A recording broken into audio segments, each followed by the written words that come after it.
Chapter 3. Turkey, the Formative Years. 2 years after arriving in Karachi, my father was posted to our embassy in Ankara, Turkey, as superintendent of the accounts department. My brothers and I were very excited by the idea of going to another country. Our 7-year stay there would prove to have a huge influence on my worldview. Turkey and Pakistan have many things in common. First and foremost, Islam. Just as Pakistan was a new country in 1947, Ataturk's country was a new Turkey. With the fall of the Ottoman Caliphate, Mustafa Kemal had saved Turkey from balkanization and modernized it by dragging it out of dogma and obscurantism. His grateful people call him Ataturk, father of the Turks.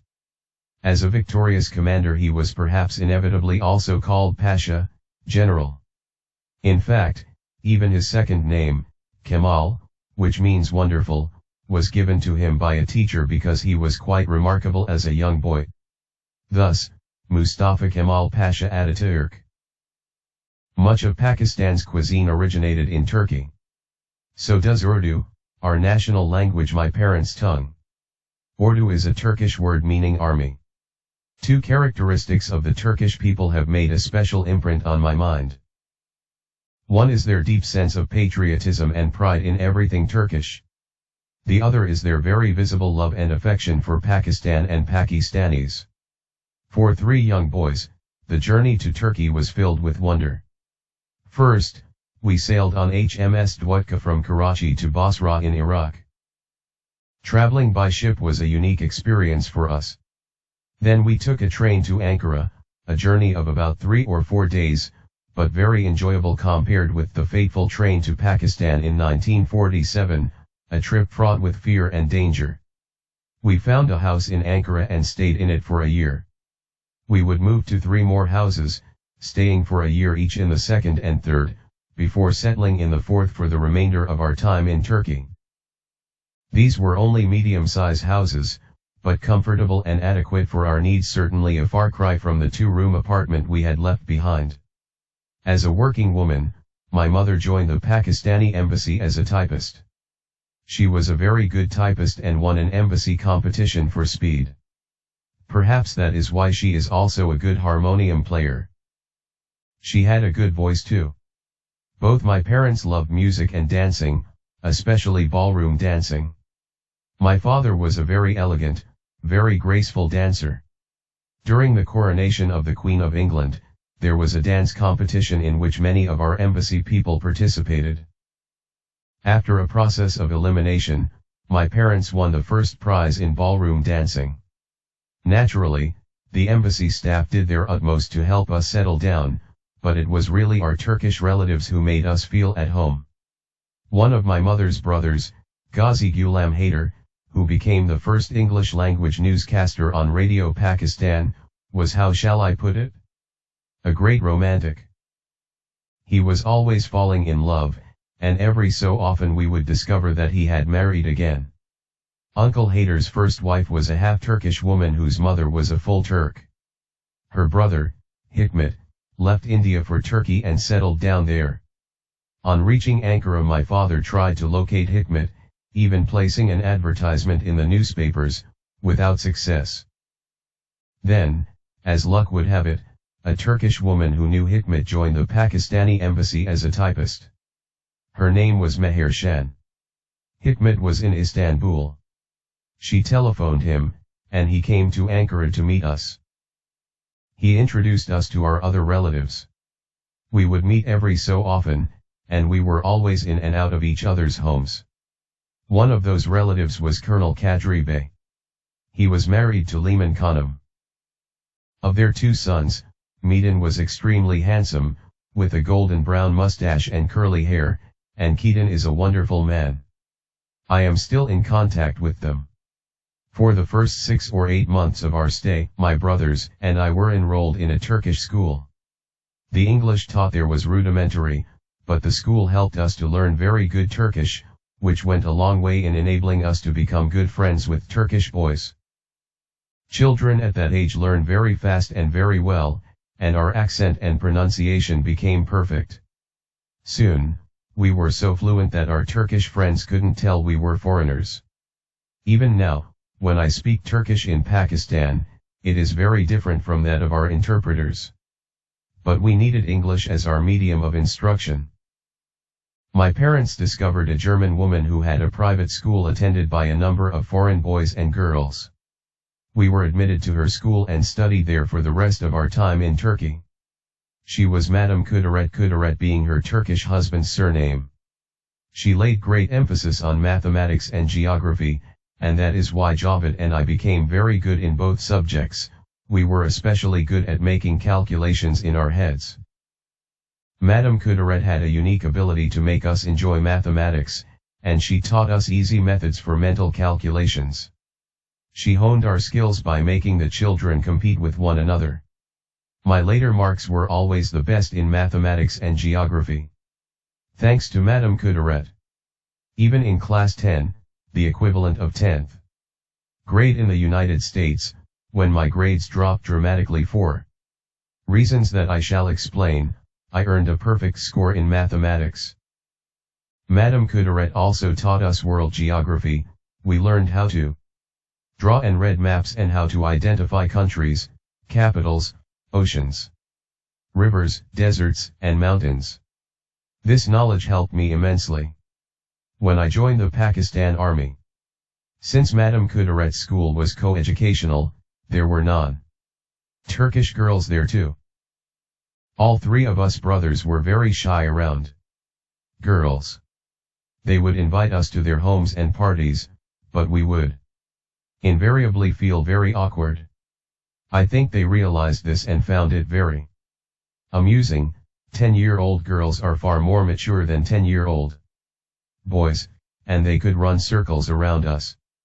It was in Turkey, too, that I developed my lifelong fondness for sport. I trained in gymnastics and played volleyball, badminton, and football. Badminton is not a Turkish sport, but it was played in our embassy. Turkey is a soccer-crazed nation. Of course we also played marbles, as little boys do the world over, but this made my mother very angry. Our hands would be chapped in winter, sometimes to the point of bleeding, making it obvious that I had been playing marbles. I would bandage my hands and hide the marbles from my mother by putting them in socks. I was a precocious but naughty little boy, always good at my studies, but not brilliant like Javed. I was not very studious, Javed was.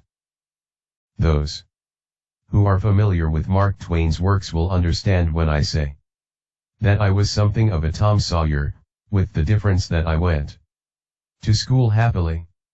The orchard in the Lebanese embassy in front of our house had many fruit trees. I observed the guard there and noticed that he would take a short round of the embassy building in one direction, and then a much longer round coming back. It was on the longer round that I would get into the embassy compound and pluck fruit from the trees. Since I got involved in boyish games and pranks and often did things that other boys wouldn't or couldn't do, I became very popular in my neighborhood. Sometimes my mother would discover my antics and get very angry. She would even get angry with my friends when they came to collect me. "Go away," she would say, "let him study." This would upset me, but there was little I could do except bide my time and wait for an opportune moment to steal out to play with them. One outdoor activity that my mother could not keep me from was accompanying my father on duck shoots. He would go with the embassy staff to a lake called Gol Bashi, which is now in a crowded part of Ankara. I found these shoots most enjoyable and adventurous. The most exciting part was the silent, motionless wait when the ducks would fly in, and it was even more exciting when occasionally I was allowed to shoot. I can never forget my first successful shot, when I got a duck in the water. I must admit that I never succeeded with flying shots. Like neighborhoods the world over, ours had boys' gangs. We would fight, but the fighting was nothing serious. We threw stones at each other and made shields with which to protect ourselves. Each gang had its own flag. Even at that age I was very good at making strategies and planning tactics to ambush and trap other gangs. We would lure them into an area, ambush them, and run off with their flag to the top of a hill. It was defeat for them and victory for us. Being the outdoors type, I suffered torture when I was forced to stay indoors. I had more than my fair share of energy, and it had to be expended somehow. It had to find outlets outside the house. Burning it up inside was impossible. Of course, in those days there was no television, which has turned many of today's boys into couch potatoes. Javed was very fond of books, but I read them only when I had to. We became members of the British Council Library and would take out our weekly quota of 2 books each. Being a voracious reader, Javed would finish his books in a couple of days and then read my books in the next 2 if not sooner. Before the week was up he would want to return to the library and take out 4 more books. I had perhaps read 1, or not even that. So I would insist that we wait until the end of the week, after which I would want to renew one of the books and take out only one new one. This would upset Javed and lead to arguments. We had a Turkish maid named Fatima whom we respectfully called Hanım, meaning madam, thus, Fatima Hanım. Our parents made it a point that we show respect to elders regardless of their station in life. We were not allowed to call our domestic staff servants. They were employees who earned an honest living and deserved respect. Fatima Hanım was an old, uneducated woman, quite a simpleton. Really, but extremely hard-working. We would tell her that the earth is flat and that Pakistan is at its edge, and when you look down you can see paradise. Either she really believed us or she went along with our game, because she always insisted that we take her to Pakistan so that she could look down and see paradise. There were 2 military attachés at our embassy, Colonels Mustafa and Ismail, whose smart ceremonial uniforms attracted me to the army at a very young age. But a man who had a greater impact on me was Hamid, their personal assistant. Hamid was a junior commissioned officer, a very smart and handsome young man from Kashmir. He was very fond of our family and would take me and Javed out on long treks in the hills. There was a zoo very far away, and we would trek up to it and then return on foot. Hamid was very good at games and would coach us. It was he who taught me badminton and volleyball. Across the road from our embassy was the house of a retired Turkish general who had become a big industrialist. He had a beautiful daughter named Rian. She could see Hamid sitting in his office from her window. One day he was called and invited to have tea at their house. Much to Hamid's consternation, the old general offered him his beautiful daughter's hand in marriage. They married, and it caused quite a stir. When Hamid was transferred back to Pakistan, she went along with him. He was so bright that he advanced in rank and retired as a major. He started his own business and did quite well. The last time I met him was when I was a brigade major in Karachi. Sadly, he suffered a heart attack and died suddenly. On one of my foreign trips as president of Pakistan, my wife and I met Rian in London.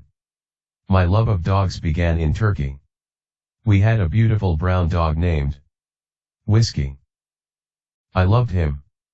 He was killed in a road accident but left with me a lifelong love of dogs.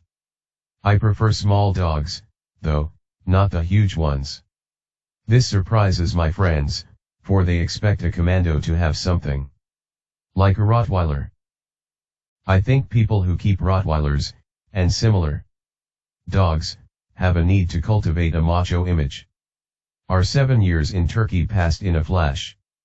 We departed with very heavy hearts, saying goodbye to a country that we had come to love, to our relatives, and to our many good friends. We were all crying. Those were among the most enjoyable and formative years of my life. Our journey back was filled with wonder, too, for my father drove his small Austin Mini up to Basra. We drove through Turkey, Syria, and Lebanon. We crossed Jordan into Iraq, ending at the port city of Basra. From there, our car was put into the hold of a ship and we returned to Karachi by sea, just as we had left it 7 years earlier.